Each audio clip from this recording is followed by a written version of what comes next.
So the lifeblood of any startup is cash. And right now, what we're seeing is fewer companies are actually getting funded.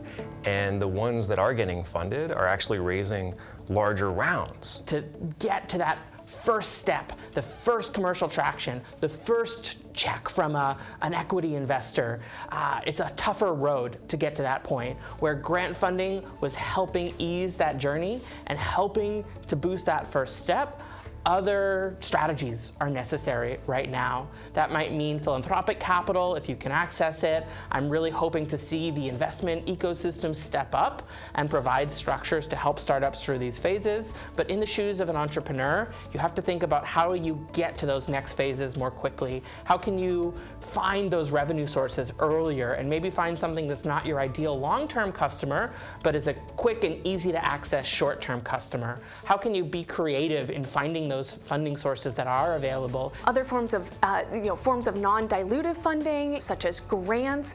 The angel investor community has been steadily growing for the past decade. There's family offices, there's corporate VC, there's other forms, there's revenue-based financing, there's all these other forms of funding out there.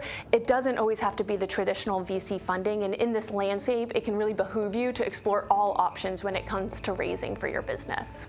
One thing I'm really excited about is seeing that the conversation around what it means to be successful today is changing. So before it was, how much money have you raised? How many employees do you have? And nowadays it's, how much revenue can you generate with how many employees? And so in an age when it was already hard to raise funds and build a financially sustainable business, and now it's getting a bit harder, we have to do really good jobs of being strategically focused on who are we building a product for, what are their deep needs, and how can we deliver value to them and capture a portion of that value. And I would encourage entrepreneurs to bring the economic environment directly into that early research, whether it's secondary market research or primary market research they're doing on their target customer. It's really important to figure out, how is this environment going to affect the business you're building, but how is it going to affect your customers? And why it's so important to be disciplined as an entrepreneur and do that prep work before product development is because that's what paves the way for sound unit economics.